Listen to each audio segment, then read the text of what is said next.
y que esto encaja dentro de como si fuera un curso de cuántica de campos. Así que si a alguno le gusta la física teórica y tal, ese valor. Y nada, pues le introduzco la charla de Daniel Galán. Un aplauso, por favor. Bueno, gracias a todos y todas por venir. ¿Sois todos de física o hay alguien de mates aquí? Somos todos de física. A ver, yo he hecho esta charla porque me dijeron que sobre todo aquí venía gente de segundo o cosas así que en principio lo he hecho como de lo más básico. Lo único que voy a requerir de ustedes es que me sepan lo que es un espacio vectorial. Si no pasa nada tampoco. Yo he hecho estas cositas de aquí a las que no vais a tener, a las que no vais a tener acceso ahora. Pero cuando esto acabe, pues Imar amablemente las subirá al Drive y podéis acceder al Drive de QFT, que pasará, pues yo que sé, Raúl por el grupo de avisos o por lo que toque. Y podéis leerlas. Esto está pensado como una tarde de diversión. Esto tiene ejercicios, esto tiene las demostraciones de cosas que no voy a hacer aquí, ¿vale? Porque no quiero ser un coñazo, entonces voy a ir un poco rápido. Voy a presentar los resultados. Si alguien dice, ¿cómo se demuestra eso? Me puede venir después sin problema y yo se lo digo rápidamente, no son demostraciones muy liosas, pero de resto están todas aquí.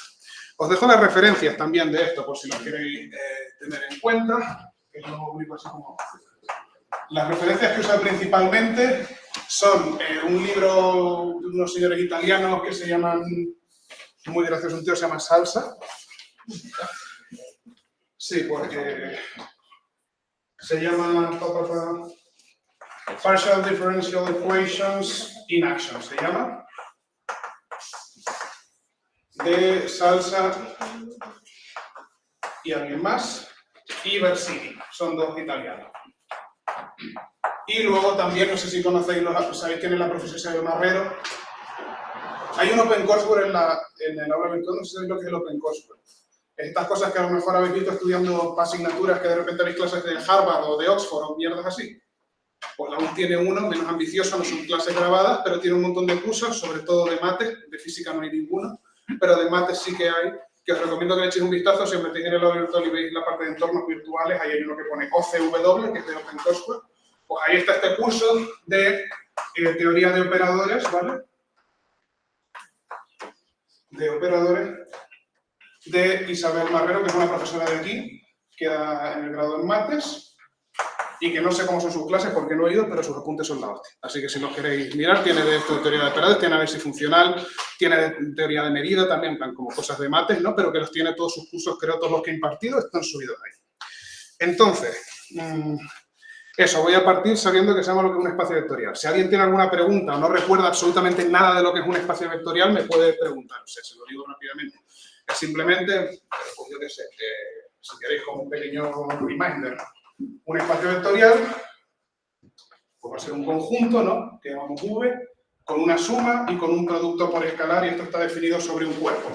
¿Qué es un cuerpo? No lo voy a definir aquí bien, porque, bueno, es una cosa que se ve en métodos 1 o lo que sea, pero básicamente es como un conjunto, junto con dos operaciones, como la suma y el producto, lo que sea, y que todo se puede dividir bien, menos con el cero, que todo se puede multiplicar bien, que todo se puede... O sea, como algo guay en lo que podamos multiplicar y dividir sin problema, como pueden ser los velar los complejos. ¿Vale?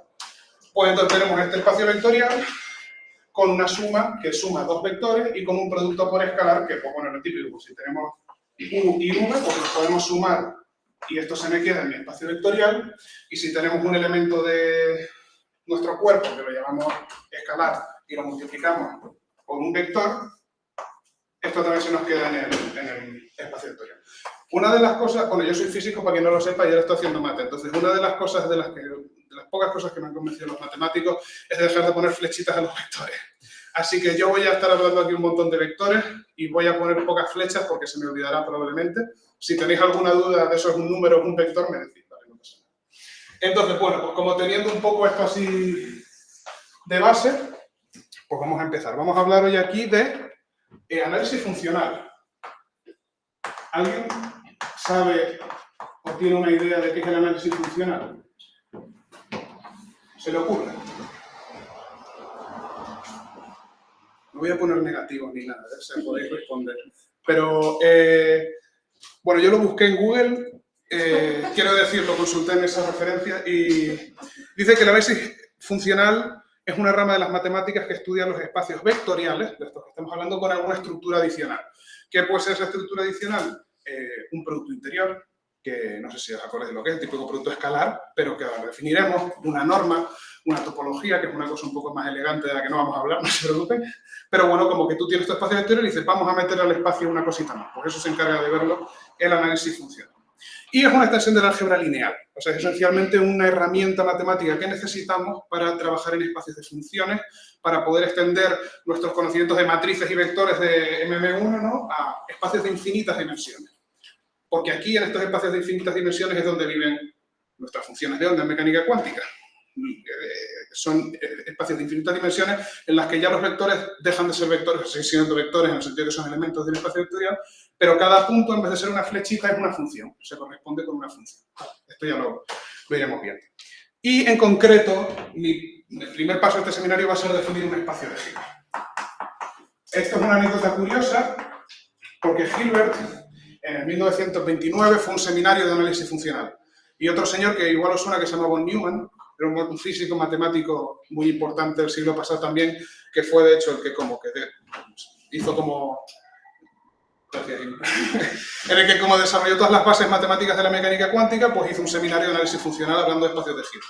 Y al terminar la sesión levantó la mano Hilbert y dijo, ¿qué coño es un espacio de Hilbert? Entonces, una cosa un poco sutil, que bueno, esto tiene que ver más con que Hilbert no se dedicó mucho al desarrollo de los espacios de Hilbert, lo que es curioso. Lo hizo otra persona por él, pero eso, que no es algo trivial, es una extensión de nuestros espacios vectoriales conocidos y queridos como R3, de hecho R3 veremos que es un espacio de Hilbert, y simplemente pues, nuestro objetivo es llegar a las infinitas dimensiones. Entonces, yo he decidido pensarlo esto así, voy a definir lo que es un espacio de Hilbert así, de primera, y luego las cosas que no sepamos de esa definición las vamos a ir tocando poquito a poco, una por una, para no perder el rumbo más que nada, ¿vale? Para saber hacia dónde estamos yendo. Voy a borrar esto, si no les importa, para dejar la definición aquí puesta, y luego vamos a ir viendo las distintas cosas que necesitamos. Entonces, pues, definición, ¿no? Y eso, pues, espacio de Hilbert. Y diremos, porque bueno, si tenemos un espacio vectorial, ¿no?, H, es un espacio de Hilbert, que voy a poner EH para no estar aquí 1000 años copiando, ¿vale? Es un espacio de Hilbert si es completo, ya veremos qué es eso, respecto de la norma inducida, no se me asusten, por su producto interior. Entonces, ¿qué cosas de aquí no les dejan muy cómodos? ¿Qué cosas de aquí les incomodan? ¿Qué palabra? Completo. Completo, vale. Es una cosa razonable que nos incomode porque no sabemos qué cojones es. Completo, puse, perdón. Completo, vale. ¿Qué más? ¿Algo más que nos incomode? ¿Sí? Norma inducida. Norma inducida también. Eso suena como algo que dirían los matemáticos, ¿verdad? Pues tenemos aquí norma inducida. Es algo más sencillo de lo que pudiera parecer. ¿Algo más? Producto interior ya que estamos, perfecto. Muchas gracias por participar en mi pequeño circo, porque estas son justo las tres cosas a las que yo quería hacer referencia. Bueno, hay algo más que nos incomoden, ¿vale? Hay algo más que nos incomoden. Y yo no tenía pensado que les incomodara. Espacio vectorial, no. Vale, pero de resto estamos cómodos. Nadie se siente violentado. Vale, pues vamos a ir allá. Vamos a definir estas tres cosas, ¿vale? Vamos a definir primero, voy a dejar esto aquí como en una cajita. Y aquí es donde queremos ir. Este es como nuestro objetivo. Vale, aquí es donde queremos llegar, a entender esto. Yo voy a dedicar los próximos 15 minutillos a ir con calma, poniendo ejemplos de todo lo que es. Entonces, voy a cargarme la estructura que estaba teniendo en la pizarra, pero... Vale, entonces, tenemos que definir cosas, lo siento, tenemos que definir cosas. Cualquier cosa me paran, porfa, si no se enteran de algo me paran, no pasa nada. Entonces, tenemos que definir, vamos a empezar, ¿les parece, con producto interior? Porque para definir la norma necesito haber definido el producto interior. Y vamos a dejarlo más difícil para el final, ¿vale? Vamos a esto que igual no estamos cómodos, pero creo que lo que más nos incomoda de todo es lo de completo, de resto igual podemos, ¿no? Vale, producto interior. ¿Qué es un producto interior? ¿A alguien se le ocurre? ¿Tiene alguna idea? Un producto entre los elementos del propio espacio. Un producto entre elementos del propio espacio. O sea, va a ser una función, ¿no? Que vamos a llamar así, en concreto, como con estos... Esto no son unas tetas, es simplemente como que si fuera entre dos cosas, pues lo llamaríamos así, ¿vale? Entonces voy a dejar los puntitos como en general. Pues va a ser una función que me va a coger, decíamos por ahí, dos elementos de nuestro espacio, ¿no? Pues nos va a coger dos elementos de nuestro espacio, o sea que va a estar definido en el producto cartesiano de V por U. Esto es simplemente que vamos a coger dos elementos, digamos, pues yo qué sé, A y B, ¿no? Bueno, voy a intentar poner la flechita. Vale, dos vectores de nuestro espacio, ¿y qué nos va a devolver? Un elemento del espacio. ¿Cómo, perdón? Soy sordo estéreo. Un elemento del espacio. ¿Del mismo espacio? Sí. O sea, lo multiplicamos dos vectores y nos va a dar el mismo vector. No el mismo vector, perdón, un vector de ese espacio. No. ¿Alguien más quiere apostar? Nos da un número. Recordáis que este espacio vectorial está definido sobre un cuerpo. Ya lo hablamos antes en el tema del producto por escalar tal. Esto nos va a dar un número. Nos va a llevar a nuestro cuerpo, a nuestra cosita en la que podíamos multiplicar y dividir bien. Pues nos va a llevar esto, y esto lo solemos denotar por eso. A y B. Y esto es un número. Vale, esto no significa que cualquier función entre V por V que me la mande a un cuerpo sea un producto interior. Eso no es así, tiene que cumplir determinadas propiedades. Vale. Primera propiedad. Bueno, vamos a ver tipo tal que. ¿Qué tiene que pasar? El producto interior de X consigo mismo va a tener siempre que ser un número real positivo. Vale. Esto va a tener que ser siempre un número real positivo. Y se da la igualdad, es decir, esto pasa. Sí, solo sí. ¿Alguien me sabe adivinar? X de 0. Bueno, sí, perdón, aquí, vectores, vectores. Sí, solo sí, X de 0. El vector 1. Vale. ¿Qué más tiene que pasar? Bueno, X, el producto interior de X e Y va a ser igual al producto interior de Y y X. ¿Ustedes qué creen? ¿Quién me dice que sí? ¿Quién me dice que no? ¿Quién cree que es una trampa? Es medio trampa. Así, sí. Esto es el complejo conjugado. ¿Qué quiere decir? Si nuestro cuerpo fuera los reales, entonces sí, es simétrico. Esto se daría.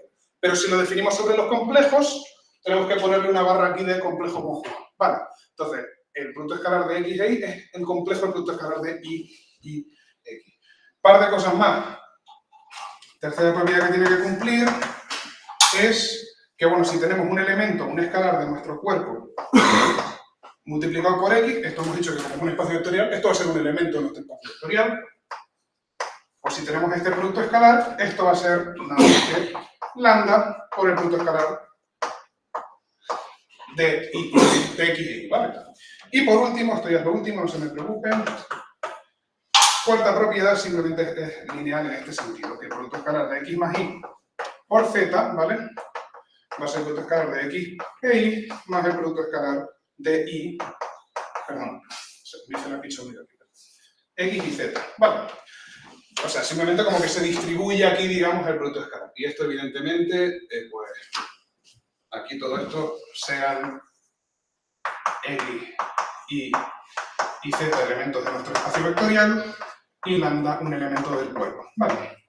Entonces, bueno, hay un par de propiedades rápidas que se sacan de ahí, que tenéis en las notas por si las queréis mirar y que os dejo la demostración como ejercicio porque es muy fácil. O sea, simplemente que el producto escalar del vector 0 con cualquier vector va a ser 0.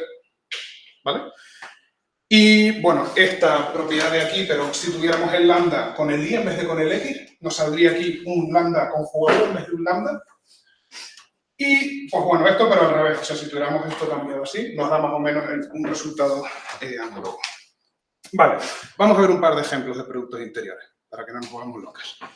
Producto interior, producto escalar, lo mismo. Significa lo mismo, o sea, el producto escalar tonto de este que habéis visto probablemente 1000 veces, de que X por Y es, venga, esto lo sabéis, ¿no? El módulo del primero por el módulo del segundo, pues por el coseno del ángulo que forma, ¿no? Esta no lo sabemos, eso es un producto escalar, por ejemplo. Vamos a definirlo más formalmente, por así decirlo. ¿Qué ejemplos podemos sacar de aquí? Pues eso, Rn con el producto escalar de toda la vida. En general, en el espacio tridimensional, ¿no? Pues tenemos el producto escalar de x e y que tengan componentes x1, x2 y 1 y 2 y así, ¿no? Pues esto va a ser x1 por y1 más xn por yn. Esto es lo típico que veréis después en clases de física. Esto es el producto escalar de toda la vida. Cosas más complicadas, pero para irlas orientando un poco hacia donde quiero ir, que son las funciones. En el espacio vectorial N2 de aquí, N2 minúscula. Este es el espacio, ¿vale?, de todas las sucesiones. ¿Esto qué quiere decir? Pues simplemente que ahora cada punto de mi espacio va a ser una sucesión. 1 partido n, con n desde 1 hasta infinito, o lo que sea, ¿no? Esto se me entiende. ¿Vale? Pues va a ser una sucesión que voy a denotar así. Aquí, cada uno de los elementos de la sucesión tiene que pertenecer al cuerpo en el que esté definido esto, y le exigimos que se pueda sumar. ¿Vale? Que sea de cuadrado absolutamente sumable. Esto quiere decir que el acumulador absoluto del cuadrado se puede sumar, simplemente. Esto es un espacio vectorial y de hecho es muy importante en el análisis funcional y luego lo extenderemos a un espacio de funciones. Aquí tenemos sucesiones, que es como de alguna manera el paso intermedio entre las funciones y los vectores normales, ¿no? ¿Y pues qué producto escalar podemos definir aquí? Pues este. Sea x e y dos sucesiones de este espacio, ¿no? Podemos definir este producto escalar de aquí. La suma es de n igual a 1 infinito de pues, x sub n y el complejo conjugado de y sub n. Y podéis verificar, si queréis, que todas estas propiedades de aquí se cumplen. Veis que hemos tenido que poner el conjugado para que se satisfaga este de aquí, ¿verdad? Esto, bueno, como comprobación rápida, podéis ver que esto va a ser, lo escribo así tosco, ¿no? Esto de aquí. Lo que queremos ver. O sea, por eso, siempre que veis un complejo conjugado en estas cosas, y diréis, ¿por qué debería haber un complejo conjugado? Es para que sea un producto interior. Y vale, hasta ahí con los ejemplos de producto interior. O sea, ya estamos más cómodos con lo que es un producto interior. Producto escalar de toda la vida es un ejemplo de ellos y podemos definir en general el que nos apetezca en el espacio que nos apetezca. Y ahora, pues vamos a definir lo que es una norma. ¿A qué me quiero referir yo con norma? ¿Alguna idea? Vamos a bajar un poco.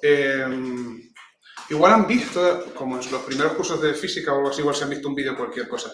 Y quizá como que el producto escalar, ¿no?, es como una manera de ver pues cuán parecidos son dos vectores en cierto sentido, ¿no? En el sentido de que, claro, si son ortogonales, su producto escalar, ¿cuál va a ser? Cero, porque no se parecen en nada, ¿no? Y pongamos que son vectores unitarios. Y si son uno encima del otro, ¿cuánto vale? Lo máximo que puede valer. Pues si son unitarios, 1, ¿no? O lo que toque. Porque es lo máximo que se puede parecer. Vale, pues entonces con el producto escalar de alguna manera medimos cuán parecidos son los vectores. Con la norma medimos cuán largo es nuestro vector. Esto está muy guay porque luego ten en cuenta que aquí vamos a definir una manera general de medir longitudes de vectores. Entonces, si nuestro vector es una sucesión, es una función, podemos decir literalmente que esta función mide 5, lo que es una cosa curiosa. O sea, porque uno no pensaría que una función tuviera, pues tú le defines un espacio vectorial de funciones, hace 3, 4 cosas, defines tu norma, calculas la norma y dices, tú tienes norma 5. Más adelante vamos a ver que podemos dotar de norma a los operadores. Vamos a ver qué es eso. Pero una derivada es un operador. Entonces podemos decir que una derivada tiene según qué tamaño. Dependiendo del espacio vectorial en el que estemos, pero vale, podemos hacer ese tipo de cosas. Vale. Entonces, una norma va a ser parecido a cómo lo definimos este de aquí, pero ahora no vamos a coger dos elementos distintos, vamos a coger el mismo elemento. Entonces, las normas se suelen denotar así. De hecho, no sé si se acuerdan antes cuando escribí el producto escalar de A y B que puse la norma de X por la norma de Y. Esos eran las normas, solo que no dije lo que era. Y que es el tamaño normal de un vector de relación. Esto es una función que va a ir desde nuestro espacio vectorial. ¿A dónde creen que va a ir? ¿Ir al cuerpo otra vez? No. Así es. ¿Qué está hablando, perdón? ¿Tú crees que sí? Sí. ¿Creemos que sí? Yo creo que tiene que ser sí o sí positivo. ¿Un qué positivo? Un escalar positivo. Un real positivo, ¿no? Pero es la palabra porque el complejo positivo no podría ser, ¿no? Pero un real positivo. Pues efectivamente nos manda un vector real. Positivo aquí con R más me refiero incluyendo el 0, puede ser 0 también, ¿no? Puede tener un vector tamaño 0. Vale, pues esto nos manda un vectorcito A de nuestro espacio, nos da su norma, que la denotamos así como con el vectorcito entre dos barras, ¿no? Ok, esto también tiene que cumplir según qué condiciones, ¿vale? Son 3 condiciones.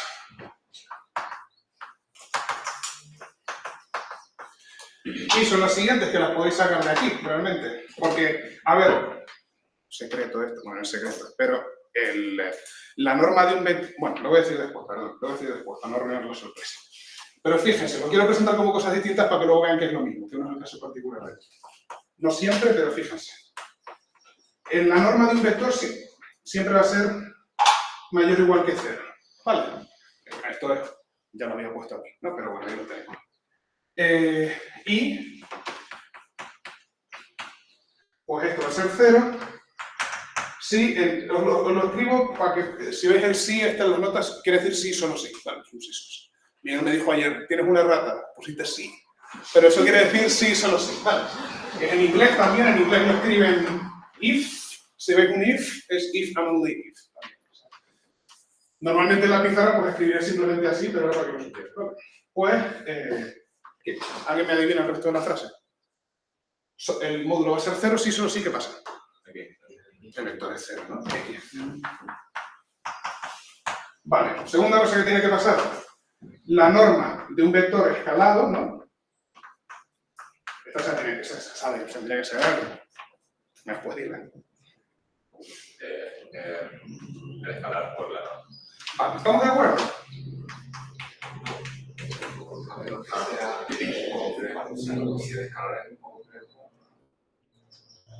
Claro, eso es una buena manera de verlo. Si el escalar es un complejo, nos quedaría aquí un número real positivo por un número complejo. Es un número complejo.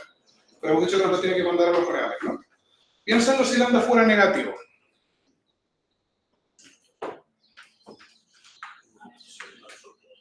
No, el módulo tendría que ser.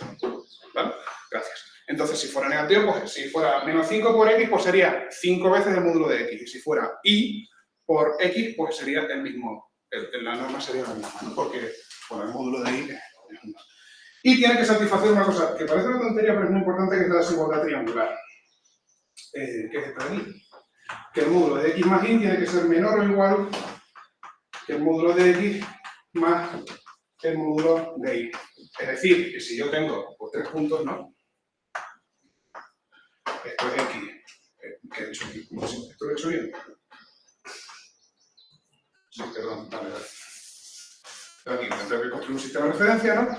Y aquí tengo x y aquí tengo y, pues esta distancia, ¿no? De aquí va a ser más pequeñita que esto más esto.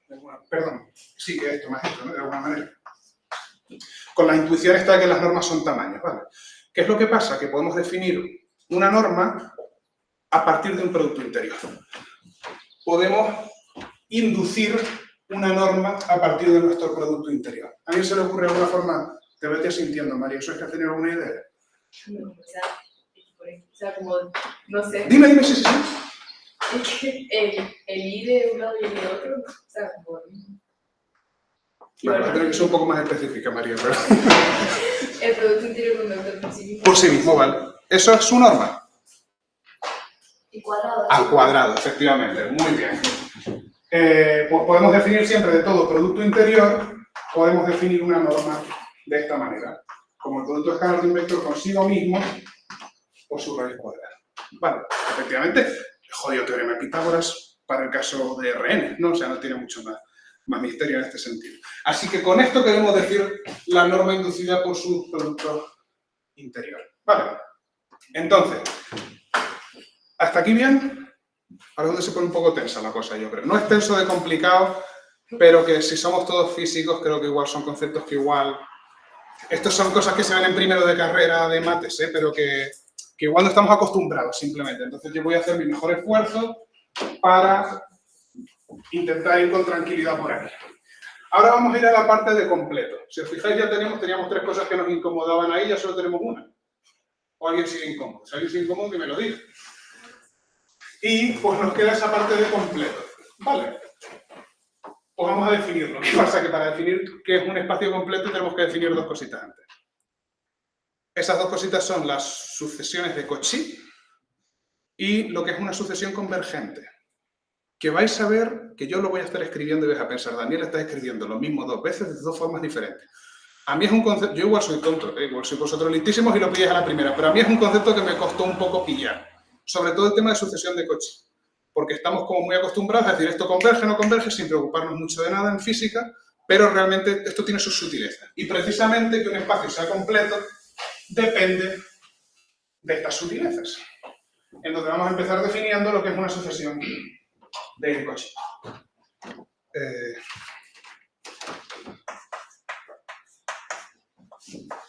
Sucesión de Cauchy, digamos, ¿no? Bueno, ¿alguien quiere probar? ¿Alguien se imagina que es una sucesión de Cauchy? ¿Alguien lo ha oído antes, aunque sea? Lo hemos oído, lo hemos escuchado. ¿Por qué hay que decir una sucesión de Cauchy? Pues tendremos que tener una sucesión, esto evidentemente, ¿no? Una sucesión a sub n, ¿no? Pues que toma para cada número natural un valor, lo que sea. ¿Y qué hace esta sucesión a sub n? Pues nos va a dar a cada número de los naturales, ¿no? Un número pues, en un cuerpo. En el sentido de, pues vamos a tener, es como una función de valores discretos, aquí me entendéis, ¿no? Cuando me refiero a sucesión. Porque a sub 1 va a ser 5, a sub 2 va a ser 24, por ejemplo. Esto sería una sucesión en los reales, de momento, ¿no? Podrían ser los complejos, pero ¿qué te quiero decir? Que nos manda, cada número natural lo asocia a un elemento de nuestro cuerpo, ¿vale? Pues, ¿qué quiere decir una sucesión de Cauchy? Agárrense que vienen los epsilones, vale, y aquí a sub n, en vez de decir que vamos a llamarlo x, ¿vale? Lo definimos sobre un espacio x, que puede ser, no sé, que es un cuerpo general, pero bueno, lo que sea. Y esto decimos que es una sucesión sobre x. Y decimos que a sub n es de Cauchy, vale. Sí, para todo epsilon mayor que c, va a existir un número natural que llamamos n grande, ¿vale? Tal que, ¿esto qué hace? Pues que para todo n y m mayores o iguales que n, ahora os les hago un dibujito, no se me asuste. Entonces, la norma, aquí viene la norma, aquí está la norma, aquí influye la norma, entre a sub n menos a sub m, de a sub m menos a sub m, esto es menor a epsilon. ¿Alguien ha entendido esto sea la primera o no? Sí, más o menos. ¿Esto qué quiere decir? Bueno, sí, María, si queréis decir algo, María. No. No, bueno, ok, no pasa nada. Vamos a hacer un grafiquito, ¿vale? Tenemos aquí los n's y aquí pues a sub n, lo que sea, ¿no? Entonces, pues fíjense, pues para esto vale esto y queremos una sucesión de Cauchy, para esto vale y lo que sea. Imagínate que esta sucesión es n a la menos 2, o lo que sea, ¿no? Es como una sucesión que va decayendo. Pues, ¿qué es lo que quiere decir? Que tú coges un epsilon en el que a ti te dé la gana. Yo voy a cogerme, pues, este epsilon. Este va a ser mi epsilon. ¿Vale? Y lo que estoy diciendo es que para el que yo quiera, si yo hago así como una línea después, va a haber un n a partir del cual, de alguna manera, la diferencia entre esos dos vectorcitos va a ser menor que epsilon. ¿Vale? Entonces, vemos que por aquí, pues, yo qué sé, más o menos por aquí, digamos que, bueno, para este n, para el siguiente. Que más o menos por aquí, esto de aquí, ¿veis? Esta sería la diferencia entre los dos, esto es más pequeñito que epsilon. Esto ya no te sé decir, por eso he puesto el n ahí. Pero bueno, que entendéis la intuición, ¿no? Que la diferencia entre los dos valores de a sub n, que no tiene por qué ser consecutivos, veréis que aquí he puesto para todo n y m. Podría yo estar midiendo la diferencia entre este y el que está por aquí. Y tendría también que ser menor que epsilon. ¿Esto qué quiere decir en cristiano? Que la serie se rejunta. Los términos cada vez son más chiquitines, no necesariamente chiquitines, pero como que se van acercando unos a otros aleatoriamente. Vale. Esto casa con nuestra intuición de lo que consideramos una sucesión convergente. Si uno piensa en una sucesión convergente, piensa en esto, ¿no? Pero dame 5 minutines y os voy a decir por qué no es exactamente lo mismo. Esto es una sucesión de Cauchy.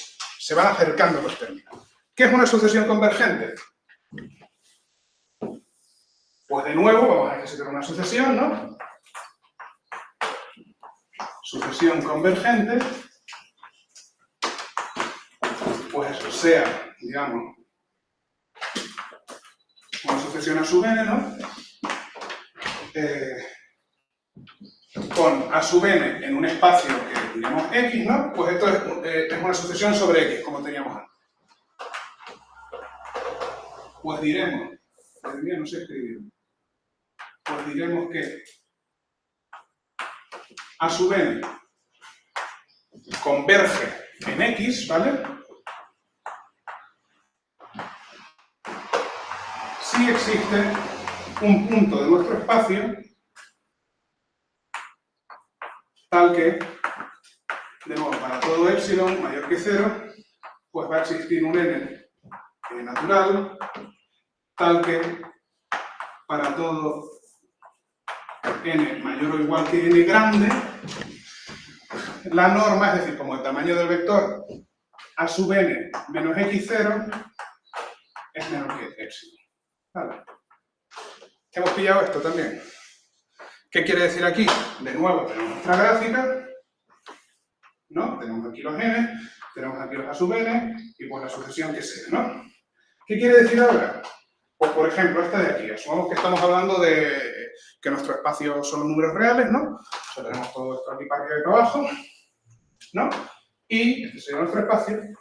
¿Y por qué es lo que pasa? Que hay un número en los números reales, por ejemplo, el 0, que os fijáis que cada término se va acercando arbitrariamente al 0, ¿verdad? O sea, aquí es pequeñín, aquí es más pequeñito todavía la diferencia, o sea, esto sería, fíjense, esto es como con la norma esta, en el sentido más abstracto posible, tú coges la diferencia, porque claro, aquí nuestras sucesiones las estamos pensando reales, pero piensa que esto podrían ser sucesiones de funciones, o sucesiones de matrices, o lo que a mí me salían de las narices. Eso rima. Y pues dices, vale, sé que converge a 0. Pues vale, dice, pues la resta entre A sub n y 0 va a ser menor que epsilon para un n tal, y esto tiene que pasar para cualquier epsilon que a mí se me ocurra positivo real. Eso se suele pensar como algo pequeño, ¿no? Arbitrariamente pequeño, pero tiene que ser para que yo quiera. Podría ser 5.000 millones, eso probablemente lo cumpla muy fácilmente, ¿no? Pero es cuando vamos haciendo pequeñitos epsilon que empezamos a encontrar problemas. Vale. ¿Cuál es la diferencia, dirían ustedes, entre Cauchy y convergente? Cauchy no tiene necesariamente que converger. ¿Puedes desarrollar tu respuesta? O sea, puede que la diferencia entre dos términos se haga cada vez más pequeñita, ¿Sí? pero no necesariamente tiene que converger, por ejemplo, el logaritmo. No te estoy siguiendo, ahora como por ejemplo el logaritmo. O sea, nos imaginamos el logaritmo. ¿Mm? Entonces, la diferencia entre el logaritmo neperiano, por ejemplo, de 1 y de 2 es mayor que la diferencia entre el logaritmo neperiano de 2 y de 3. Y eso es mayor. Sí, pero eso es que sea una función creciente, ¿no? No necesariamente convergente. Cauchy, perdón, de Cauchy. O sea, eso es que sea función de Cauchy, ¿no? O sea... No, que sea función de Cauchy significa que sus términos cada vez se van acercando, se van apretujando entre ellos. El de convergente es que se van apretujando en torno a un punto de nuestro espacio. Esa es digamos, la sutileza. Hay un ejemplo que está en las notas y que voy a ir rápidamente por él, porque esto me está tomando más tiempo que pensaba y no quiero eternizarme, pero pongamos que X sea el intervalo unidad, 0, 1. Entonces yo tengo mi intervalo, este es el 0 y este es el 1. Y yo tengo la sucesión A sub n igual a 1 partido n. ¿Qué es lo que pasa? Se puede demostrar muy fácilmente que esta sucesión es Cauchy. Cada vez sus términos se van pegando más entre ellos. Pero ¿qué es lo que pasa? Que se me acercan a un punto que está fuera de mi espacio. Esa es la sutileza. No nos converge. En este espacio esta sucesión no es convergente porque no se acerca a ningún punto de nuestro espacio. Pero, sin embargo, sí que es Cauchy. Vale. Esto se ha quedado claro porque es relativamente importante. Entonces, ¿qué es lo que pasa? Hay un resultado muy poco sorprendente, ¿no? Proposición, si una sucesión, perdón, es convergente, este es Cauchy. Es decir, tiene mucho sentido que si una sucesión se me arrejunta en torno a un punto, se me arrejunta en general, ¿no? Así que, pues básicamente que todas las sucesiones convergentes son de Cauchy. Y ahora os pregunto, ¿todas las sucesiones de Cauchy son convergentes? Acabo de ver un ejemplo, un contraejemplo, ¿no? Aquí, por ejemplo, no pasa. Pero ¿qué pasa? Que hay espacios especiales en los que sí que ocurre. ¿Saben cómo se llaman esos espacios? Espacios completos. Eso es precisamente lo que significa ser completo. Por definición, espacio completo, digamos, ¿no? Pues, eso. ¿Cómo lo escribí aquí?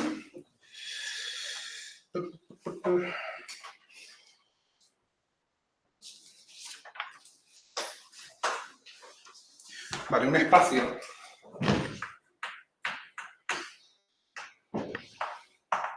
X se dice completo, ¿no?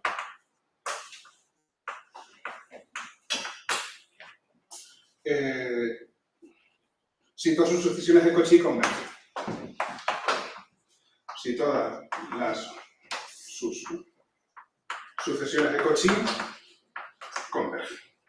Entonces esto es muy bonito, porque que un espacio sea completo es guay, porque eso pues, nos deja, por ejemplo, si queremos comprobar si una sucesión converge, solo tenemos que probar que es de Cauchy.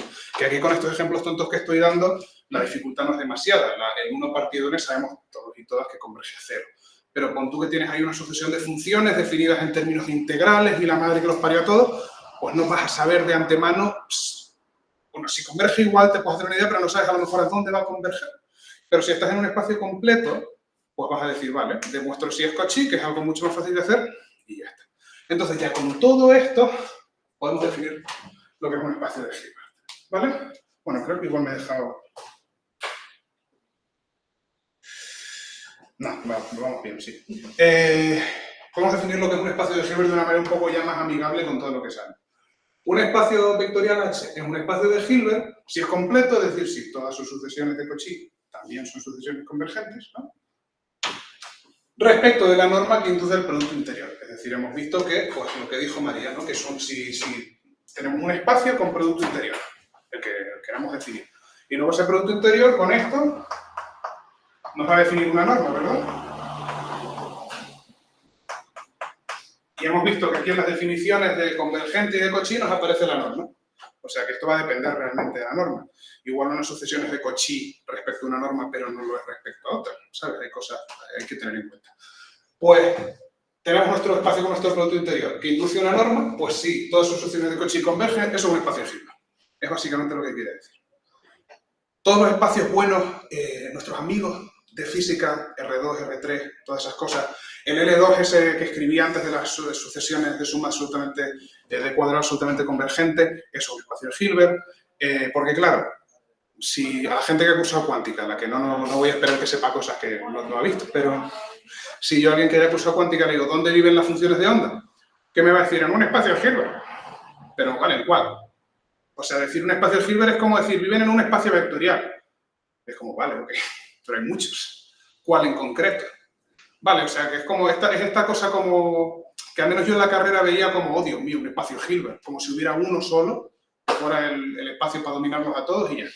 Y no es eso realmente, es simplemente pues, esta cosita que es completa, que tiene una norma, que tiene un producto interior y ya está. Vale.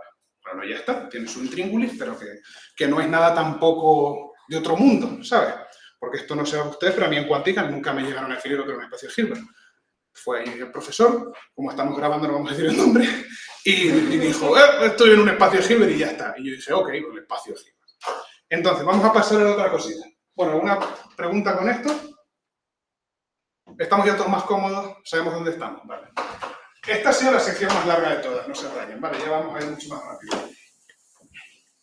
Quiero pensar. Ahora vamos a hablar de operadores. Porque una vez que tenemos definido, pues, como nuestra casa, ¿no? Los espacios de Hilbert, o si quieren lo hacemos un teatro, ya tenemos como el escenario, hemos puesto las cortinas, vamos a empezar a sacar actores, para que hagan cosas ahí. No vamos a dejar la casa abandonada, ¿no? Pues vamos a hablar de operadores. ¿Alguien, mientras termino de borrar, se atreve, se aventura a decir que es un operador?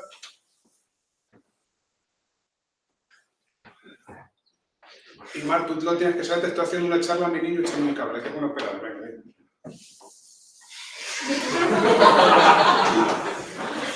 Como una función. Una función, vale. ¿Alguien tiene algún problema con esa definición? Bueno, parece.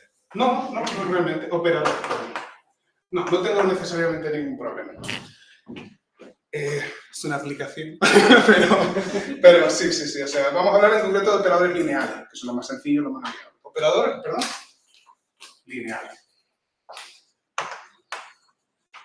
Que esto me acaba de recordar un chiste muy malo, que bueno, supongo que hace más gracia si eres de Madrid, pero se hizo como hace tiempo en Twitter como viral un chiste de mierda, lo voy a decir, Patri, te jode, que decía, como saben dónde viven los tensores en Ciudad Lineal, pues porque los tensores son básicamente esto. Es horrible, pero lo he dicho, no me arrepiento. Vale, eso, sean H1, ¿vale? Y H2 espacios de Hilbert. Y un operador lineal pues simplemente va a ser una aplicación que vamos a llamar L, que nos va a llevar este espacio de Hilbert primero, este espacio de Hilbert segundo, lo que decía, ¿no? Una función. Pero le vamos a pedir, porque si tenemos, recordemos que estamos en espacios de Hilbert, que son espacios vectoriales, así que esto está todo definido sobre un cuerpo. Así que si tenemos un alfa y un beta de nuestro cuerpo, ¿no? Pues vamos a pedir esto de aquí.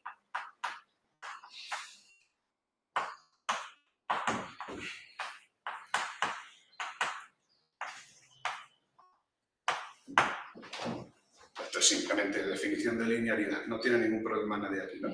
Vale, pues esto es un operador lineal. Hay dos conjuntos importantes que definimos respecto a un operador. Vale, ¿alguien tiene alguna idea? Esto igual le suena en M1, el kernel, el núcleo le suena. El núcleo de un operador, vale, pues definimos también el núcleo de L, que va a ser, lo denotamos así como ker de kernel, ¿vale? De L, y va a ser el conjunto de todos los vectores de nuestro espacio de salida, tal que al aplicarle el operador nos lo manda a cero. ¿Ok? Esto va a ser un subconjunto de nuestro espacio de salida, perdón, ¿no?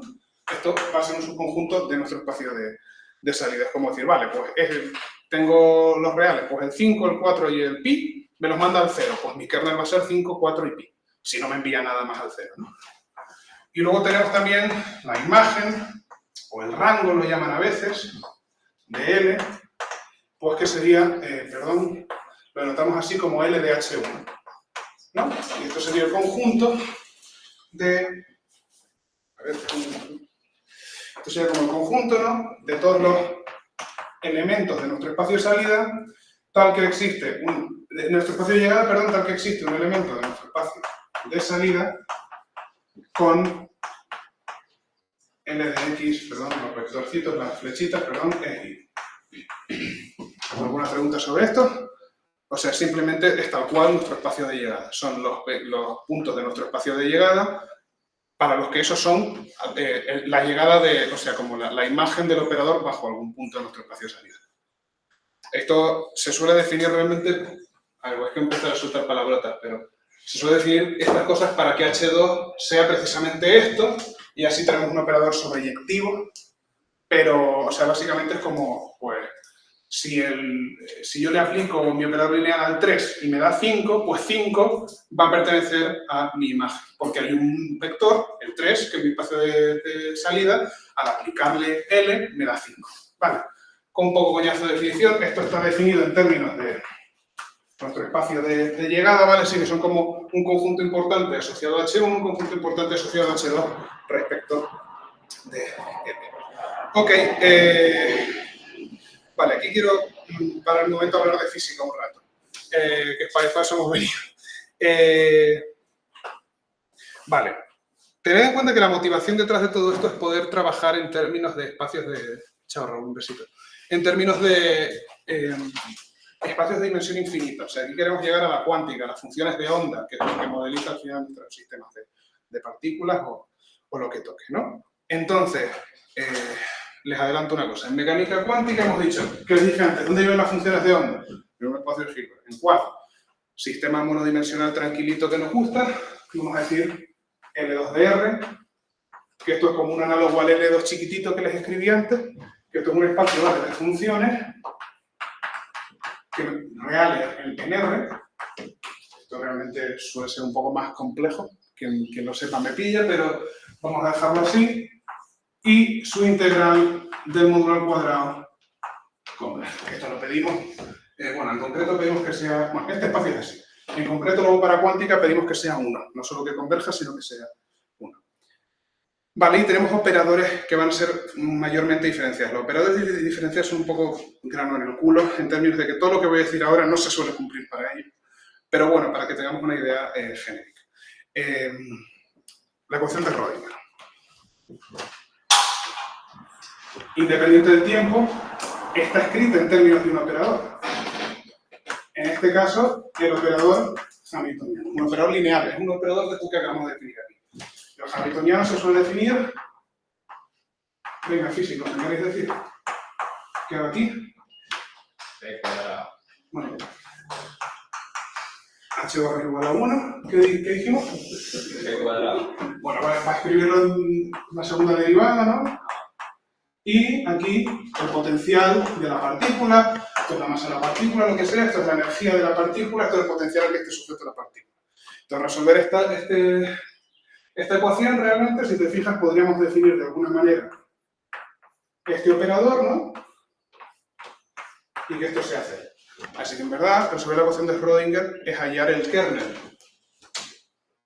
del operador hamiltoniano menos energía, ¿no? Eso es como lo podríamos ver. Esta cosa tú le metes unas condiciones de contorno, porque las vas a necesitar, y esto se llama problema de Sturm-Liouville, que es un problema de ecuaciones diferenciales que muchas veces pues, te jodes y no puedes hacer mucho y sacas el ordenador y tiras con lo que puedes, ¿no? Vale. Tengo aquí escrito un ejemplo que no voy a hacer porque esto si no se va a eternizar, pero os lo recomiendo, porfa, esto lo escribí con cariño. Esto, bueno, de hecho no lo escribí, o sea, lo escribí, pero lo saqué de mis apuntes de MM5, de hace años ya. Los actualicé un poco porque decía un par de burradas, pero porfa, si os lo queréis leer está guay, es por esta cosa de que muchas veces los físicos decimos porque los operadores son como matrices y que entonces podemos hablar de la derivada como una matriz, no sé si habéis escuchado eso. Igual en algún punto de la carrera que los operadores los puedes ver como matrices, ¿no? Al final, si te fijas, un operador lineal en el contexto del álgebra lineal de R3 es una matriz. Tú la puedes, precisamente por esta palabra de aquí, te permite definir las transformaciones en términos de matrices. Vale. Esto en general no es cierto. De hecho, si tienes un espacio de infinitas dimensiones, ¿qué coño vas a tener una matriz de infinitas dimensiones? Hay espacios de dimensiones infinitas incontables. Es decir, que con un índice natural no te vale. Tu índice tiene que ser un número real. O sea, tendrías como una matriz de infinitas dimensiones y cada columna está a una distancia infinitesimal de la anterior, a una distancia infinita. O sea, no tiene sentido. Pero este ejemplo en concreto es bonito porque me centro en un espacio de funciones que es como muy friendly, ¿vale? Las derivadas, las integrales todas se quedan dentro de la familia, son exponenciales y senos y cosas así, ¿vale? Y pues os recomiendo que le echéis un vistazo, porque está guay y ahí claramente puedes escribir la derivada como una matriz 2×2. Y es la leche, porque calculas la matriz derivada al cuadrado y eso lo que hace es derivarte 2 veces. Y calculas la matriz derivada al cubo y derivas 3 veces. ¿Y qué haces si calculas la inversa? ¿Alguien quiere adivinar? Integra. Eso me mola un huevo, no sé si a ustedes esto les parece aburrido o no, pero a mí me mola un montón, así que lo escribí por aquí, por si queréis echarle un vistazo. Vale, con esto terminamos un poco la parte de operadores con esta sección. Ahora vamos a definir otra cosa importante, y esta, o sea, ya vamos, no por la mitad, vamos por más de la mitad, ¿vale? Bastante más de la mitad, pero son 4 secciones, pues esta es la tercera. La primera, como ya les dije, era la más larga de lejos. Ahora vamos a definir una cosa que también muchas veces se atraganta, que es el espacio dual. ¿Alguien ha oído hablar del espacio dual? Para no perder la tradición tengo que definir cosas antes de definir el espacio dual. Tenemos que definir lo que es un operador lineal acotado. Hemos visto lo que es un operador lineal. Acotado nos da la sensación como de que, de alguna manera, no se nos pudiera tomar por culo, pero hay que definirlo de una manera precisa, de una manera matemática, ¿no? Así que, operador lineal acotado. Hay 3 definiciones alternativas, pero que en cuanto veamos la primera vamos a ver que las otras 2 son como una cascada, ¿vale? Lo voy a escribir así en bruto y luego hablamos. Es un operador lineal entre 2 espacios H1 y H2 es acotado si existe una constante positiva, una constante real positiva, tal que pues eso, la norma del operador aplicado sobre un vector es menor o igual que esta constante por el propio vector. Recordad que estamos en espacios de Hilbert, entonces esta norma está bien definida. Sí, está muy bien definida. Tenemos que tener una para definir nuestro espacio de Hilbert, si no, ¿qué coño haces? Pues está bien definida, ¿vale? O sea que esta norma la podéis pensar, yo la pienso todo el rato como típica distancia en R3. Yo siempre estoy pensando en R3 realmente y me imagino que muchos de ustedes también, incluso en R2 o lo que sea. Pero que tened en cuenta que esta norma puede ser genérica y nada de lo que estéis cómodos, pero que sirve para cualquier norma. Vale. ¿Qué quiere decir esto? Mira, vamos a hacer un calculillo. ¿Esto de aquí qué es? En términos de qué es una matriz, es una función, un número, ¿qué es? La norma de X. ¿Eh? ¿Perdón? Un número. Un número, es un número. Entonces podemos dividir el número. Sí. Siempre. Hombre, si no sé. Si no es cero, sí. Si no es cero, efectivamente. Vale. Vamos a asumir que este número no es cero, ¿vale? O sea, que X es distinto de cero, que como ya hemos visto, esto implica que la norma es distinto de cero. Pues si dividimos todo entre el módulo, entre la norma, perdón, de X, nos queda esto así, ¿verdad? Pero ¿qué es lo que pasa? Que esto era un operador lineal, ¿no?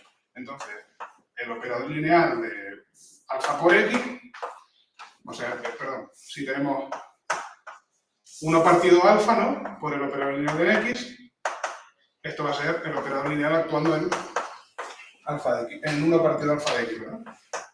Algo así. ¿Me expliqué? Esto es un número, lo que quiero decir es que podemos meter esto aquí, ¿no? Esto lo podemos escribir así. Esto ten en cuenta que es la norma también, entonces dijimos que esto, aquí en este caso, por las propiedades de las normas, podemos meter esta norma dentro de la norma y luego vamos a meter el vector dentro del operador y nos queda que el operador actuando sobre X partido su norma tiene que ser menor a una constante. ¿Y esto de aquí qué es? Un vector dividido su norma. Otro vector, ¿no? Pero un vector especial. Unitario. Este vector vamos a llamarlo U, ¿vale?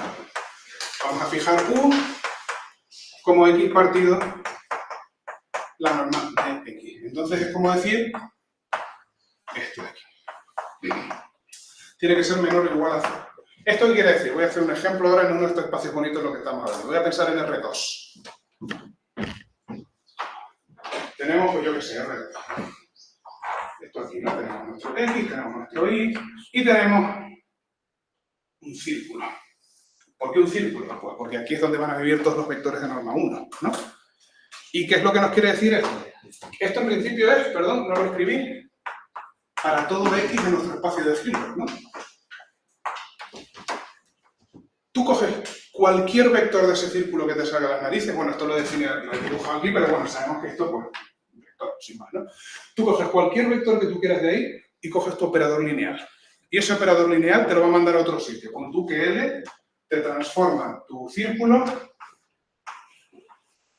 esto es S1, pues N te transforma tu círculo en esto. Lo que sea, ¿no? Algo así. Esto lo vemos claro todos, ¿no? Pues ¿qué es lo que quiere decir que se ha acotado? Que esta curva efectivamente está cerrada, que no te manda a ningún punto al infinito. Es decir, que la norma de aplicar el operador sobre un vector unitario va a ser como mucho un número. Nunca se te va a ir infinito. Va a ser menor o igual, como mucho, un número.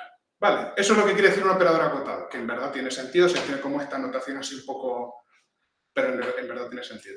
Otra manera más fancy de escribirlo, pues que va a ser acotado si el supremo, pues eso, de los vectores unidad, perdón, de esto, tiene que ser menor que infinito.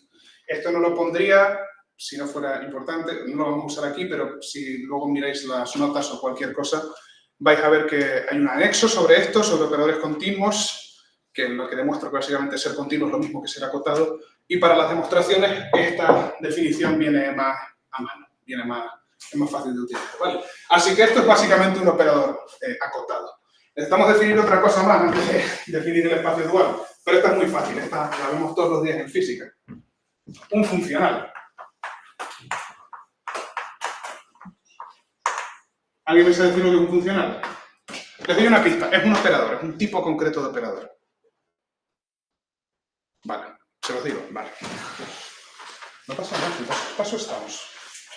Ya me perdí con la paginita, ¿vale? Aquí 8. Una función del espacio a R, ¿no? Una función del espacio a R. Efectivamente. Un operador, perdón, un funcional, que en general vamos a usar los lineales, pero bueno, no nos hace falta aquí, vamos a definir un funcional en general y luego lineales por lo mismo de antes, que satisface la condición de linealidad, ¿no? Pues va a ser un operador lineal, bueno, un operador, digamos, porque le llamamos L y va de nuestro espacio de entrada a nuestro espacio de salida, ¿no?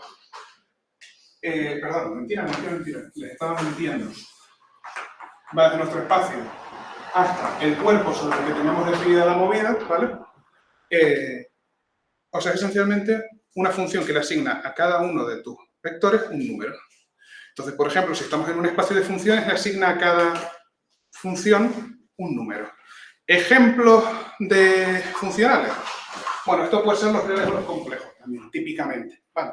Pueden ser los reales o los complejos. Ejemplos le he puesto aquí un par, para que no se me vengan abajo, de física. Pues como esto es un curso de QFT, podemos poner la acción de un campo, eso no puede faltar. La acción de un campo, no sé si la habrán visto, ya o la verán, segurísimo. Vale, es la integral de la granjeada del campo, esto no me voy a meter, esto ya para ahí. De la granjeada del campo, ¿no? Las 4 dimensiones en R4. Entonces, ¿qué es esto? Que para cada campo, el campo es una función que cubre todo el espacio-tiempo, ¿no? Pues para cada una de estas que a ti se te ocurra, vas a tener un numerito. Sí, vale. Bueno, digamos, perdón, esto digamos mejor, para no tal, un subconjunto. No integramos necesariamente en todo el espacio, sí, en todo el tiempo no necesariamente. Pero si tenemos ahí una acción. Otra cosa guay, la longitud de una curva. Si tenemos una curva parametrizada, ¿no? Podemos definir su funcional longitud, ¿verdad? Pues simplemente como la integral en gamma, pues de la longitud de arcos geométricas, y ya está. Eso se puede escribir de otra manera en términos del parámetro, pero me la ha sudado y lo voy a dejar así. Pero vamos, que es la longitud. A cada función, a cada curva, le asocia un número, la longitud de esa curva. Otro término, otra funcional que igual no hayáis visto tanto. Yo estuve este verano en Finlandia trabajando con gente de dinámica molecular, entonces no me gustaba mucho al principio y al final tampoco, pero me pegaron un par de cosas. Entonces hay un funcional que tú cuando estás resolviendo el Many Body Problem, que se llama, que es básicamente tener muchos átomos con muchos núcleos y muchos electrones interactuando entre sí, puedes modelizar la energía de una determinada manera, en términos de lo que llaman el funcional de la densidad de electrones. Vale, pues, esta N de aquí. Pues en concreto, la energía asociada a la interacción electrónica de Coulomb de toda la vida, ¿sabes? La típica ley de Coulomb de tal partido de R cuadrado, pues toda esta energía de todo el conjunto, todos los átomos, se escribe así. Esto es una aproximación, evidentemente, pero esto va a ser un funcional. Y veis que a cada posible configuración de densidad de electrones le asocia un número. ¿Qué número? La energía que corresponda a eso. Vale, estos son funcionales. Creo que es un concepto relativamente directo e intuitivo. ¿Alguien tiene alguna duda sobre esto? ¿Sí? ¿La relación es biyectiva o no tiene por qué? No tiene por qué. O sea, a ver, No puede ser. eso te iba a decir. Aunque no te... No, de hecho no, mira, fíjate. Suele ser biyectiva, no sé si suele ser biyectiva, pero puede ser biyectiva. De hecho, en DFT, esto se llama DFT, que es Density Functional Theory, ¿no? La teoría de la densidad funcional. Hay unos teoremas muy importantes que se llaman los teoremas de Hohenberg-Kohn, que de hecho te garantizan que la energía en términos de esto es biyectivo. Y eso te permite hacer DFT. Porque claro, para cada función de onda, porque esto últimamente depende de la función, o sea, a nivel último depende de la función de onda, dice, para cada función de onda te va a salir una sola energía. Y eso es lo que te permite hacer la teoría. A ver si no podría hacer una teoría degenerada, pero eso es mucho más coñazo de hacer, ¿vale? No sé si siempre es biyectivo, pero puede ser biyectivo sin duda, ¿vale? Depende de cómo defines el funcional. Es como... Sí, mira este funcional. Yo qué sé, el funcional L sobre una función psi. Ahí acabaste. ¿No? Ahí ya tienes, para psi menos psi te da lo mismo. Ya no es biyectivo, ¿no? O sea, depende de... Vale, y ya con esto sí estamos preparados para definir el espacio dual. Sabemos lo que es un operador acotado, ¿verdad? Sabemos lo que es un funcional. Pues coge todos los funcionales acotados, eso es tu espacio dual. Lo voy a escribir, no sé. Bueno, lo por aquí. María, ¿alguna pregunta que te he visto dubitativa? Es como son muchas cosas, ya ponerle los ojos. Vale, eso es verdad. Es que estoy intentando ir rápido. Sí. O sea, es que son Luego- cosas que no estamos acostumbrados a trabajar, ¿sabes? Cualquier cosa luego vienes y me dices. Yo estoy yendo rápido por ustedes para no eternizar en la tarde, pero yo no tengo nada más que hacer. Así que, si después quieren venir y me preguntan todo lo que ustedes quieran, ¿vale? Y eso, y les dejaré en la tabla. Entonces, hay una cosa importante que se llama el espacio igual.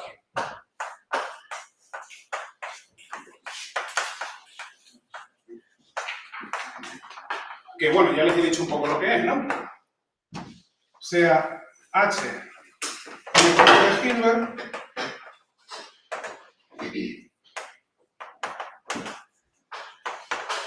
su dual H asterisco, lo solemos llamar, ¿vale? Es el conjunto de todos los funcionales lineales acotados sobre, pues, H, ¿no? Entonces tú tienes tu conjunto H, pues, por ejemplo, R2, y tú coges todos los posibles funcionales, es decir, todas las aplicaciones que te cogen un vector de R2 y te lo envían a un número. Pero no puede ser cualquiera, tiene que ser lineal. O sea que si te coge algo por un vector más algo por otro vector, tiene que ser, bueno, ya sabéis la movida, no tiene que ser lineal y tiene que ser acotado. Es decir, que si yo le meto un vector que no tenga norma infinita, no me puede mandar algo que tenga norma infinita. O sea, lo puede estirar, lo puede contraer, pero no puede romper la cuerda, por así decirlo. No me lo puede mandar al infinito porque sí. Vale. Los coges todos, los metes en una caja, esa caja es tu espacio doble. El espacio doble está chulo. No por sí mismo, aunque también, ¿no? Que está bonito. Todos los espacios dobles son válidos, pero que os quiero decir, hay un resultado, que es lo que este es el final del seminario. Es lo que quiero que veamos, les contaré un par de cosas y ya luego les dejo libre pensar. Sabiendo ya esto, les quiero hablar del teorema de representación de Ritz. No sé si se pronuncia así. Pero ya habéis visto que está poniendo definiciones, proposiciones, alguna puesto, ejemplos del primer y único teorema de este seminario. Teorema. ¿Qué coño? En mayúscula. Teorema. Este es grande. Es el teorema de representación de Ritz. Vale. ¿Y qué nos dice el teorema de representación de Ritz? Pues no sé, voy a entrarlo aquí. A ver si lo sé. Dice, sea H, un espacio de Hilbert para cada funcional lineal acotado que esté en su dual, ¿no? Existe un vector U sub n, vamos a llamarlo, que está en nuestro espacio de Hilbert, tal que L por X,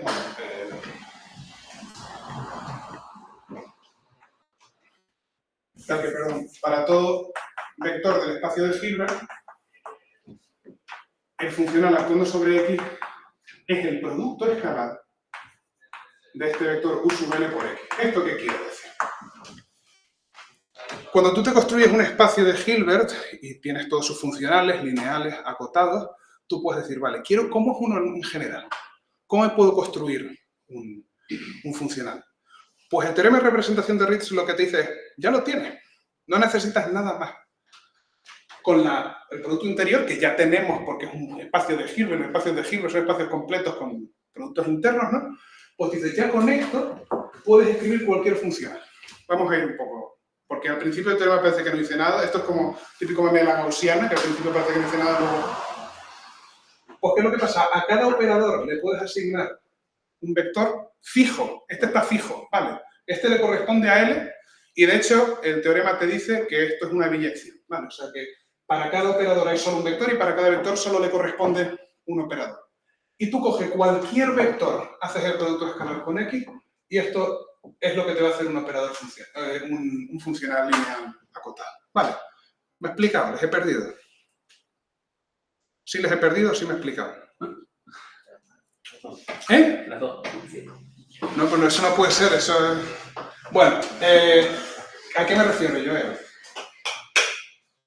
Aquí es que este es un teorema un poco difícil de digerir, entonces yo he sido un poco ambicioso aquí. Lo entiendo, sé que esto está yendo muy rápido y está muy denso.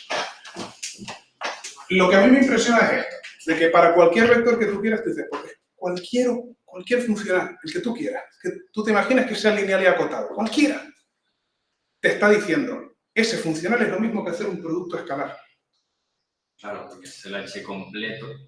Claro, La propia condición de que el funcional mapea algo en R, dice, vale, pues, ¿cuál es mi vector que asintóticamente tiende a que el funcional sea el resultado?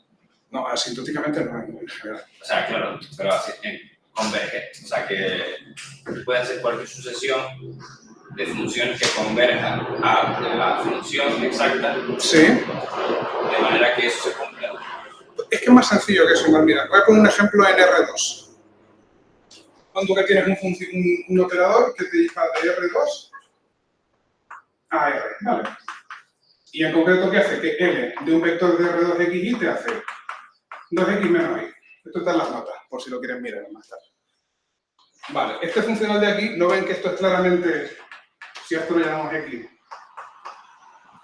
esto es el producto escalar de x con el vector 2 menos 1? ¿Lo ven? Esto sí lo han pillado más, ¿no? Claro, aquí volvemos de nuevo a nuestros espacios amigables. Esto ya se jode ya cuando estamos en espacios de funciones. Pero aquí, por ejemplo, se ve facilito. ¿Qué es lo que quiere decir esto? Que pues en este caso, pues tú vas a tener la forma más general de tener un operador lineal, un funcional lineal acotado en R2 va a ser del estilo alfa x más beta y, ¿verdad? Y esto va a ser, en general, como actúe. No vas a tener operadores que no sean de esta forma, funcionales acotados lineales tal que no sean de esta forma, ¿vale? Eso lo entendemos. Esto es el producto escalar de x por alfa y beta es lo que te define el operador. Entonces, este operador está asociado a alfa y beta está asociado a este operador. ¿Me explico un poco mejor ahora? O sea, como si lo proyectas a otro. ¿Eh? O sea, como si fuese de un espacio a otro, pero como si lo proyectas, si fuese un vector que como el proyecto de este espacio. No, o sea, no del espacio, es un vector en el otro. Si lo quieres ver, por ejemplo, en este caso, que es el producto escalar usual, pues tendríamos este vector y este otro, ¿no? Pues pon tú que tendrías este fijo, ¿vale? Lo voy a poner en otro color. Tienes este fijo, este es tu U. Este bicho aquí está fijo, esto es U sub L. Y luego, pues tú vas haciendo, mira, este de aquí, pues este va a ser el número que me dé para este X. Que quiero otro X, este de aquí, pues este va a ser el número que me dé. Y así con todos los X que tú quieras. ¿Vale? Entonces, con este quieto aquí, esto te va a definir un funcional. ¿Qué funcional? L. Y ahí lo tienes. Esto en R2 se ve más bonito que en general. En general, esto es lo que nos permite hablar de la notación de Dirac en cuántica. ¿Vale? La notación de Dirac, esto me imagino que es algo con lo que sí estamos más familiarizados. Igual la gente de antes de tercero no tanto, pero la gente después de tercero quiero esperar que sí. ¿A qué me refiero con notación de Dirac? Volvemos a nuestro espacio cuántico. ¿Vale? Al espacio en cuántica sobre el que trabajamos se suele llamar F, el espacio de los estados. Y este espacio, por ejemplo, pongamos que estamos en el espacio, ¿vale? Y que tenemos un sistema cuántico en el espacio, en R3, ¿no? Y nosotros queremos describir ese sistema cuántico en R3 con mecánica cuántica normal. No teoría cuántica, pues lo siento mal aquí, cagaste. Es mecánica cuántica normal. Y pues que tenemos una función de onda. En mecánica clásica tenemos una trayectoria de lo que sea, ¿no? De nuestra partícula, del centro de masa de nuestro sólido rígido, de nuestro fluido, ¿no? Aquí no. Aquí tenemos una función que describe todo el sistema a la vez, entre comillas, ¿vale? Y esa es nuestra función de onda. Y esta función de onda va a vivir en este espacio de aquí. Va a ser pues, una función que se suele llamar psi, ¿vale? Y va, pues, si estamos en el espacio desde R3 a los números complejos, ¿vale? Nos da cada punto del espacio, incluso... Bueno, vamos a hablar de cosas independientes del tiempo, ¿vale? De R3 a los números complejos y vamos a exigir que el módulo cuadrado de esta función de onda converge. Por unas movidas de que luego vamos a interpretar esa función de onda como una densidad de probabilidad. Perdón, estoy mintiendo otra vez y nadie me ha dicho nada. Esto es 1. Vale, esto es 1. ¿Por qué? Porque vamos a interpretarlo luego como que esto es, pues, esto sería como la probabilidad de encontrar la partícula en algún punto del espacio. Pues si miro en todo el espacio, pues creo que la voy a encontrar. La probabilidad va a ser 1. Vale. Esto es una cosa posterior y que... Pero bueno, para que veáis, este es el espacio en el que vivimos. Una manera análoga de describir las funciones de onda es como una cosa que llamamos vectores de estado. Y esta es la notación de Dirac. Esto es como que depende de las coordenadas, esto es algo más abstracto, más general, y se suele trabajar con esto. Al menos a mí me gusta trabajar más con esto, y al Cuentanucci también, así que ustedes también, por lo tanto. Así que vamos a trabajar sobre todo con estas cosas que se llaman gets. Esto es la notación de Dirac, por cierto. Llamar al vector de estado, este vector de estado va a vivir en un espacio de infinitas dimensiones en general. Luego hay espacios de spin y mierdas así que son isomorfos R2, perdón, isomorfos no, muy parecidos a R3 o R2 o cosas así, ¿vale? Pero en general vamos a estar en espacios de infinitas dimensiones. Así que este vector va a tener infinitas componentes, normalmente infinitas componentes continuas. Esto luego se relaciona con esto, pero no me quiero detallar. El cerebro da todo de repente. Entonces tenemos estos gets. Y luego lo que vamos a hacer es llamar a estos gets, pertenecen, ¿no? Lo escribir así mejor. Pertenecen a nuestro espacio de Hilbert, a nuestro espacio de los estados, ¿no? Y luego este espacio de Hilbert pues, va a tener, como todos los espacios de Hilbert, un dual. ¿Cómo vamos a llamar a los funcionales del dual? Bras. Vale, entonces tenemos este. Y luego va a haber otra cosa, y es aquí a donde quiero llegar, y es aquí donde entra el teorema de representación de Ritz, que luego tenemos esto de aquí. Y lo que yo les voy a demostrar es que, bueno, esto luego va a ser, esto es lo que les quiero demostrar, pero se los voy a decir desde ya. Esto de aquí no es más que el producto interior entre el get bra y el get, entre el get phi y el get psi. El producto escalar de esos dos, que lo puedes hacer porque estás en un espacio de Hilbert, y tus espacios de Hilbert tienen que tener productos interiores, pues lo puedes hacer, pues esto de aquí va a ser esto. Esto de aquí es una manera más corta de escribir lo siguiente. ¿Esto qué quiere decir? Esto es el funcional phi actuando sobre mi get psi. Vamos a fijar el funcional phi y dejar que psi sea lo que a ti te dé la gana. Vamos a fijar este funcional. ¿Qué nos dice el teorema de representación de Ritz? ¿Qué nos dice? Pues que va a haber un vector, llamémoslo U sub phi, ¿vale? De tal manera que esto va a ser el producto escalar entre U sub phi y psi. ¿Verdad? Y venga, vamos a volvernos locos, vamos a llamar al vector U sub phi por phi. Y lo vamos a llamar así, porque hemos visto que esa dependencia es unívoca. A este vector solo le corresponde un funcional y a ese funcional solo le corresponde ese vector. Así que para volvernos locos, pues mejor lo llamamos así. ¿Y pues qué hacemos? Para aflojar la notación, en vez de decir el funcional phi actuando sobre el vector psi, lo escribimos así, bracket, así se le llama. La notación bracket de Dirac, como de paréntesis, ¿sabes? Y es esto, pues decimos que el funcional phi actuando sobre psi es el producto escalar del vector asociado a nuestro funcional phi con psi. Con psi. Más o menos, ¿no? Pues esto es algo que habría dicho Rafa, en verdad.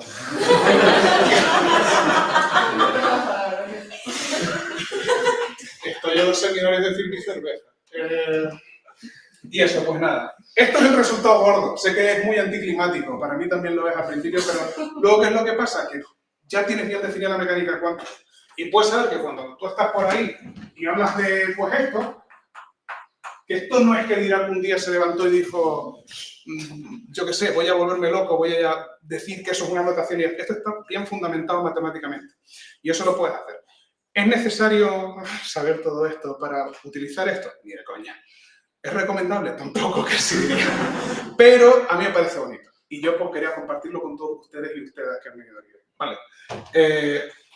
¿Qué es lo que pasa? Pues que ya con esto tenemos una base sustentada para la mecánica cuántica, para todas las matemáticas de después. Algunos me dirán, ¡hey, Daniel, te has olvidado de una cosa! Porque aquí en la notación de Dirac también teníamos cosas de este estilo, ¿no? Como esto siendo un operador. Y decía, teníamos, estos son elementos de matriz. Para los que no lo sepan, esto es como esas matrices infinitas de las que les hablaba antes que en verdad no existen. Pues cada uno de esos números viene representado con esto. Pero fíjense que esto al final no es nada más que... ¿no? Esto es un vector. Esto es un operador sobre un elemento del vector, pues va a ser otro vector. O sea, al final es un producto escalar. Todo recae en el producto escalar. Y eso es lo importante. Y lo que nos dice precisamente eso, el teorema de representación de Ritz, es que lo puedes hacer, puedes usar esta notación porque es muy práctica. O sea, ojalá los matemáticos supieran de la notación de Dirac. Álgebra lineal sería muchísimo más sencilla. A todo por culo los índices, esto es genial.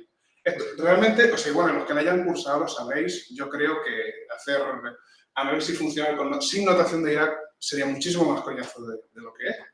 Y hacer álgebra lineal tipo métodos matemáticos 1 con notación de Dirac es muchísimo más sencillo. Es mucho más intuitivo todo, creo yo. Y pues eso, que el teorema de representación de Ritz os lo permite y os deja hacer estos cálculos y que luego podáis dormir bien por las noches sin preocuparos por si esto se estaba bien definido matemáticamente. Vale. Y yo con eso me despido. Ya está, no les molesto más. Muchas gracias.